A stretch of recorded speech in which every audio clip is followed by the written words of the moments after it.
Gracia, misericordia y paz de parte de Dios nuestro Padre y del Señor Jesucristo, ustedes siempre. Amén. Vamos a sentar. Después de lo que sucedió la mañana de la Pascua, Jesús resucitado se apareció a la iglesia, como escuchábamos recién en el Evangelio de Juan. Una iglesia que estaba escondida en una casa oculta en algún lugar de Jerusalén. Y la noche de la Pascua, si bien la noticia de la resurrección ya había sido dada a la iglesia por medio de María Magdalena, ¿sí?, y también de los discípulos de Emaús, que habían vuelto corriendo contando que el Señor se había aparecido y que lo reconocieron cuando partió el pan, como cuenta Lucas 24. Sin embargo, la iglesia todavía está, en general, con miedo, escondida, confundida y angustiada. Así que ahora el propio Jesús se aparece a sus discípulos y interesante que nadie le abrió la puerta. Él mismo atravesó las paredes, ¿sí?, de forma sobrenatural, y les dice esa linda palabra, hermosa: la paz sea con ustedes, paz a vosotros, a todos. Y además de eso, no solamente les habla, sino que les muestra el costado traspasado por la lanza del soldado, ¿se acuerdan? En la cruz, y también las heridas de sus manos. De esta manera ellos se alegran viendo al Señor porque saben que realmente es Él y no es un fantasma o es otro. Es un texto muy bello porque hay un contraste. Fíjense, la iglesia está con miedo, Jesús les trae la paz. La iglesia está triste, Jesús les da nueva esperanza. La iglesia está amenazada, por eso que estaban con miedo a los judíos que los persiguieran, Cristo vuelve a ser su fortaleza. La iglesia está escondida, ahora Cristo la encuentra y la envía de vuelta al mundo. La iglesia está encerrada sobre sí misma y Cristo se pone en el medio de ella para que tenga paz y vaya a contar la buena noticia. Para que la paz de Dios sea también el anuncio que la iglesia dará al mundo. Pero como ellos no salían de su asombro, porque Cristo atravesó las paredes de una manera milagrosa, les muestra las manos y el costado. Ustedes saben eso, que el soldado, ¿qué había hecho? Le abrió el costado con una lanza para certificar si realmente estaba muerto Cristo. Y efectivamente Cristo había muerto, y entonces salió al instante sangre y agua de aquel costado. La pista que nos da San Juan entonces de que aquel que se presenta resucitado fue el mismo que fue crucificado. Y al mostrar las manos y el costado, también a nosotros hoy nos dice qué brota del costado de Jesús para nosotros hoy como iglesia.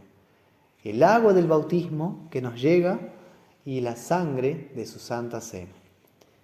Agua y sangre del costado de Cristo significa que Él dona a su iglesia bautismo y santa cena, los sacramentos que traen como medios de gracia aquella salvación lograda en la cruz para que sea efectiva y concreta para ti. Además de la palabra, fíjense, la paz sea con vosotros. Así que Cristo resucitado, ¿qué entrega a la iglesia? La palabra y los sacramentos. Nosotros conservamos ese saludo de la paz en la liturgia. Nosotros también decimos la paz unos con los otros. Lo anunciamos justo antes de las palabras de institución de la Santa Cena, justo antes de comulgar. Después de las palabras de Santa Cena y antes de comulgar. Yo les digo, la paz del Señor sea con ustedes siempre, y ustedes dicen, amén. Y eso significa que es una preparación para recibir el sacramento del altar. Es un gesto simbólico escuchar esto de la paz del Señor. E incluso como gesto se lo puede exteriorizar, ¿saben cómo? Con un beso, con un apretón de manos, un abrazo, en el cual nosotros le decimos a nuestro hermano que está al lado, que vamos a comulgar con él, la paz del Señor sea contigo también. Y el otro dice, y con tu espíritu. Que esa paz de Jesús es la que también nos lleva a participar juntos de la Santa Cena. La verdad, es la paz de Jesús los que nos ha unido a nosotros como iglesia. Si no fuera por esa paz que hemos recibido de Él, estaríamos en guerra unos con otros. Y Jesús nos sigue trayendo la paz, porque sabe que diariamente pecamos mucho. Y sabe que cuando salimos de acá hay un mundo en guerra. Y no digo por las noticias solamente, en conflicto y en división constante. Familias, también congregaciones e iglesias divididas. Y Jesús se pone en el medio y otra vez te trae su paz. Miren si no es maravilloso nuestro Señor. Jesús está en medio nuestro para volver a unirnos con su perdón logrado en la cruz. Porque si Jesús no se pone en medio nuestro con su paz, con su absolución, que nos reconcilia con Dios y con nosotros mismos, la iglesia seguirá con miedo, con confusión y con división. ¿Se dan cuenta por qué es tan importante conservar en la iglesia este momento de confesión y absolución? ¿Se dan cuenta por qué es tan importante la confesión y absolución individual también con tu pastor cuando hay algo que te carga en tu conciencia? Soltarlo, no cargar solo eso, confiarlo a alguien. Si la iglesia tal vez a veces, como se dice, está trabada, ¿no será porque falta confesión de pecados para que se destrabe esa situación? ¿No será que a veces falta contar con alguien como confesor, un confidente? ¿A quién le contás tus problemas? ¿O te lo guardas para vos hasta que se hace una bola de nieve o una piedra tan grande que te oprime? Cuenten sus pecados, pero cuéntenlo a quien debe ser contado. A Dios en oración, como decimos en el Padre Nuestro, y perdónanos nuestras deudas. Pero cuando hay necesidad y en tu conciencia necesitas que alguien te escuche, porque yo sí lo necesito, un confidente, un confesor. Para eso está el pastor también. Es una tarea principal del pastor, ser tu amigo y hermano confesor. Cristo resucitado entonces con su paz a vosotros está perdonando, liberando y absolviendo a la iglesia de una carga muy grande, la carga del miedo, la carga del pecado. ¿Cuál era el miedo que ellos tenían? Dice, por miedo a los judíos, que los mataran. Ese era el miedo a la muerte. Miedo a morir sin estar en paz con Dios. Es una forma terrible de morir, ¿no? Gente que clama a gritos en el lecho de muerte porque necesita la absolución y el perdón de Dios para morir en paz. Y la iglesia lo tiene, lo tenemos de Cristo. Por eso después vamos a cantar, en Jesucristo se halla la paz, en horas negras y de ansiedad. Hermanos, debemos confesarnos unos a los otros, para que así también perdonados por Dios, justificados por la fe, tenemos paz con Dios por medio de nuestro Señor Jesucristo. Ahora bien, fíjense algo más. Entonces, Jesús les dijo otra vez, por segunda vez, paz a vosotros, como me envió el Padre, así también yo los envío. Y Jesús repite por segunda vez, paz a vosotros. ¿Por qué? ¿Por qué lo hace? Si ya lo dijo. Porque ahora conecta esta segunda vez, paz a vosotros, con el envío de la iglesia al mundo. El mundo necesita esa paz, ¿o no?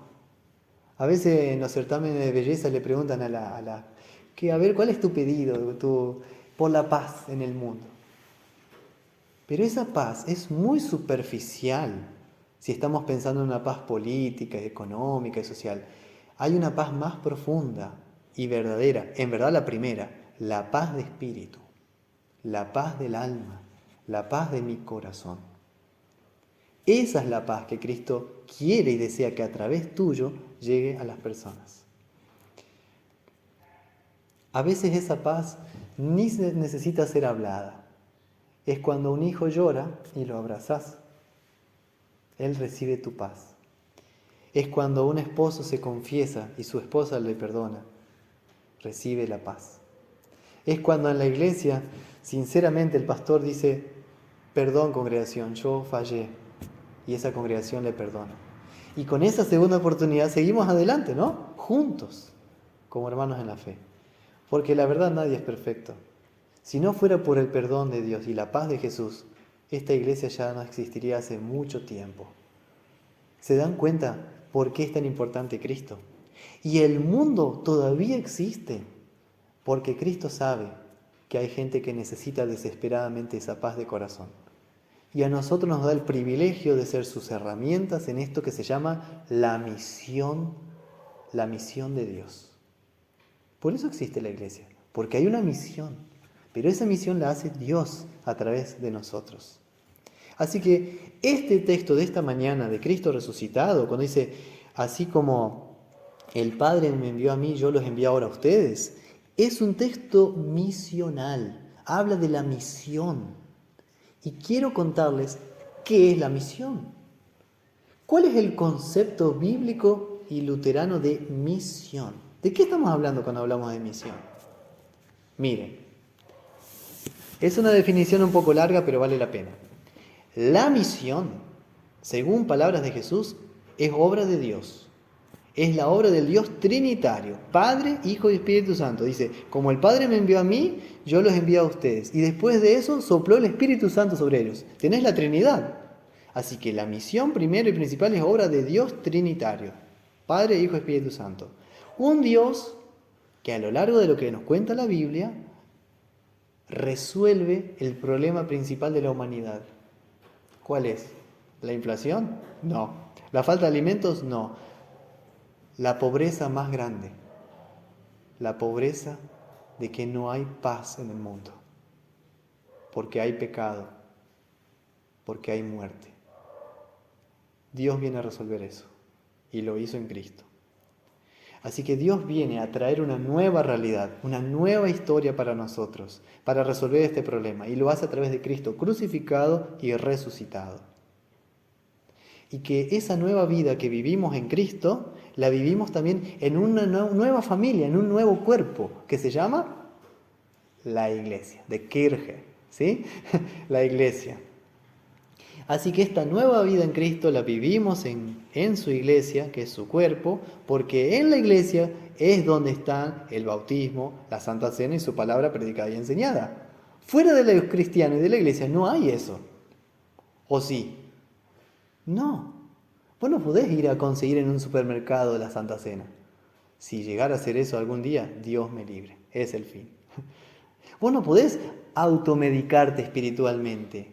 Tiene que haber alguien que bautiza y otro que recibe el bautismo. Alguien que da la Santa Cena y otro que lo recibe. Alguien que predica y otro que recibe esa predicación. Hay una relación. No nos podemos automedicar espiritualmente. No deberíamos al menos. En la iglesia, en la familia de Dios, recibimos estas cosas y las encontramos. Y todo esto es una nueva realidad que el Espíritu Santo ha creado a través de su palabra y sacramentos, a través de la predicación del Evangelio. Así que la definición de misión de Dios tiene estos factores. Es de Dios trinitario, a través de su palabra y sacramentos, sucede a través de la iglesia y obviamente a través también de los ministros de la palabra o de los pastores que están en la iglesia que administran públicamente estos medios de gracia. Pero aparece algo más. ¿Por qué digo ministros de la palabra? Porque Cristo sigue diciendo, recibid el Espíritu Santo, a quienes remitiereis los pecados les son remitidos y a quienes se los retuviereis les son retenidos. ¿Qué está diciendo Jesús ahí? ¿Qué es eso de remitir pecados y de perdonar pecados y de atar pecados? ¿Qué es eso de atar y desatar? Perdonar o retener perdón. Eso se llama el oficio de las llaves. Ustedes ya lo conocen, lo aprendieron en el catecismo, ¿se acuerdan? Es la quinta parte de nuestro catecismo. 10 mandamientos, credo, Padre Nuestro. Bautismo, oficio de las llaves, Santa Cena. Así que este texto ustedes ya lo conocen porque lo aprendieron del catecismo. Cuando dice Jesús esto de a quienes ustedes remitan los pecados, o sea, perdonen los pecados, les son perdonados, y a quienes se los retengan, les son retenidos, Él está instituyendo en el día de la Pascua el oficio de las llaves. ¿sí? Que lo entrega a la iglesia las llaves del reino de los cielos. Por eso dice, lo que ustedes aten acá en la tierra será atado por Dios en el cielo, y lo que ustedes desaten acá en la tierra, o sea, lo que ustedes perdonen, será también perdonado por Dios en el cielo. ¿Dónde están esas llaves? ¿Son las del auto? ¿Son las de la casa? Son llaves espirituales. Es la llave de la palabra de Dios. ¿Y Dios dónde puso esa llave? En tu boca y en tu corazón, para que las uses. Como bautizado, individualmente cada uno debe usar esas llaves del reino, perdonando o reteniendo el perdón según el momento y la circunstancia. ¿Sí? Decimos así, perdonando a quienes se arrepienten y esperando y reteniendo el perdón mientras el pecador impenitente y rebelde no se arrepiente, ¿no?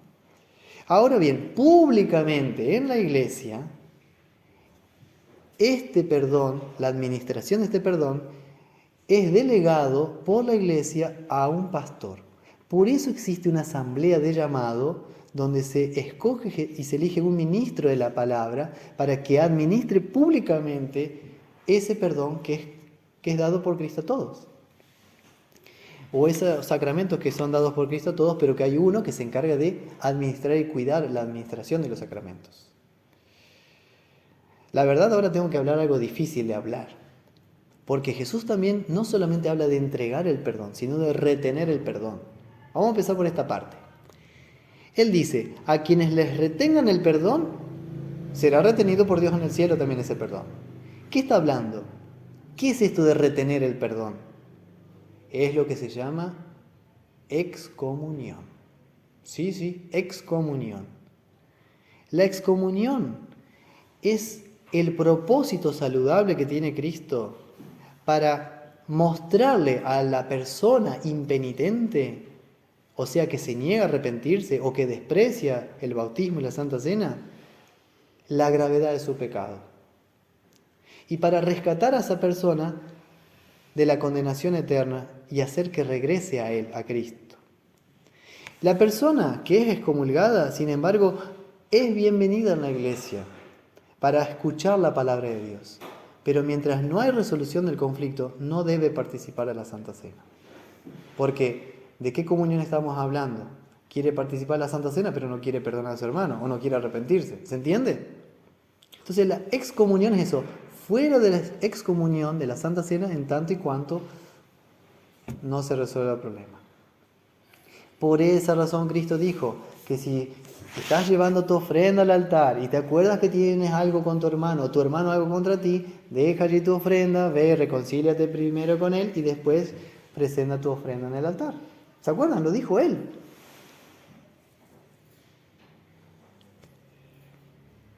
Ahora bien, nosotros, la iglesia, oramos por todos los impenitentes y les perdonamos con alegría cuando se arrepienten y los recibimos de nuevo en la comunión del altar de la Santa Cena. ¿Sí? Sobre ahora la otra parte, miren la otra parte. A quienes ustedes perdonen los pecados les son perdonados. Esta parte dentro del oficio de las llaves específicamente se llama lo contrario de la excomunión. ¿Saben qué es? Absolución.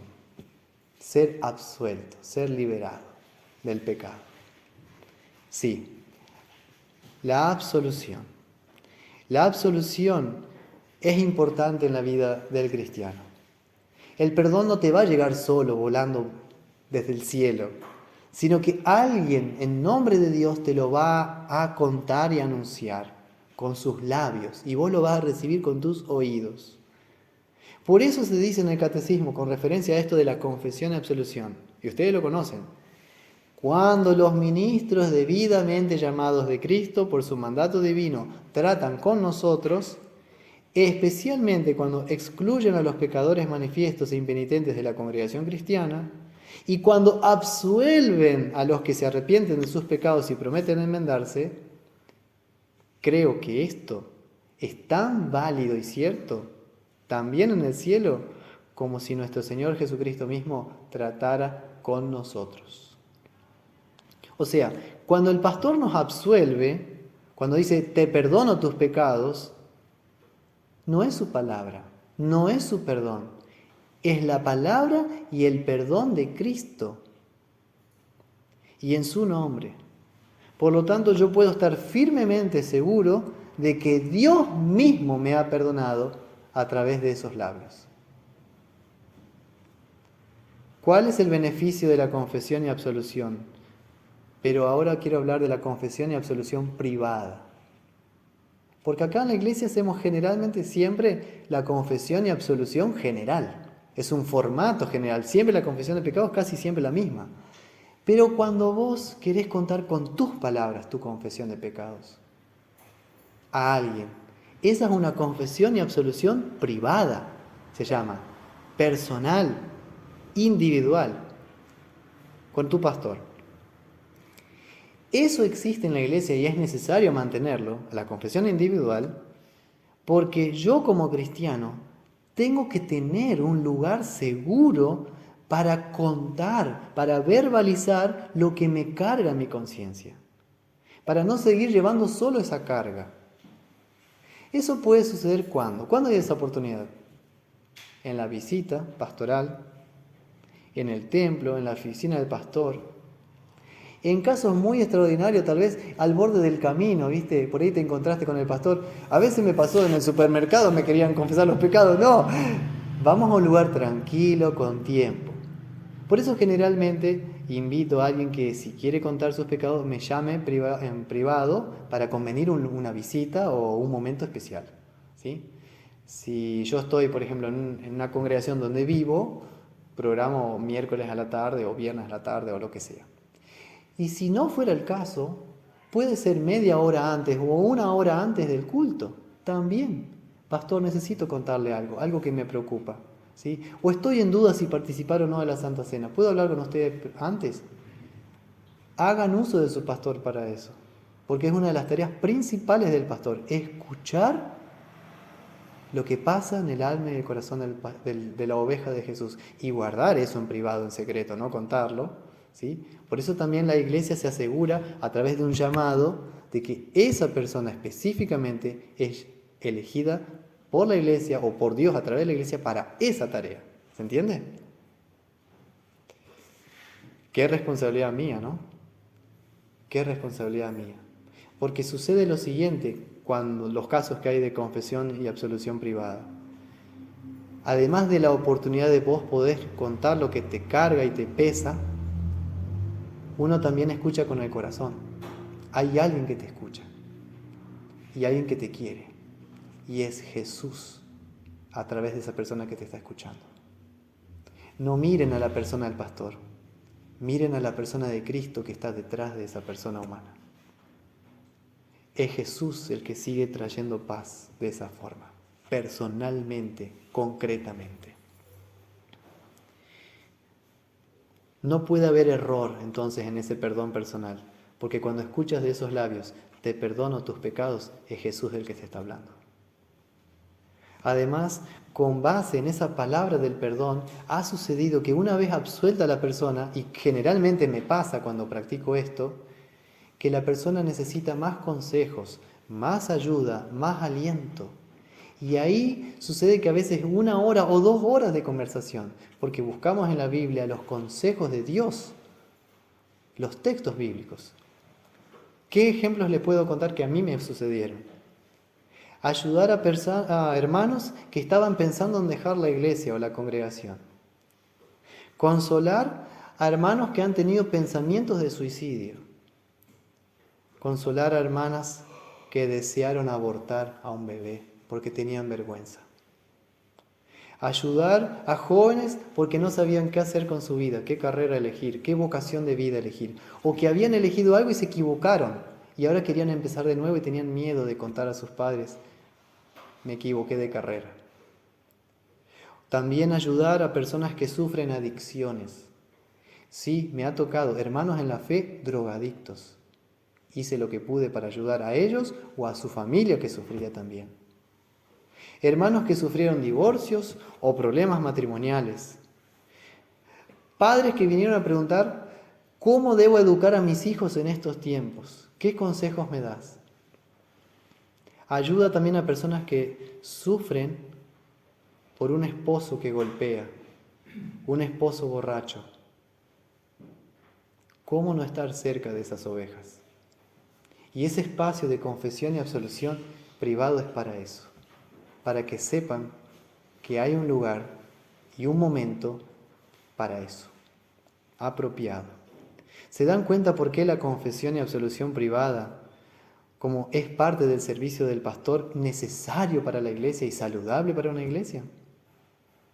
Porque de esa manera las ovejas de Jesús, el cristiano, puede ser alentado en la fe, puede permanecer firme en la fe, porque sabe que Cristo lo ama, porque le sigue diciendo, la paz sea contigo, tus pecados te son perdonados.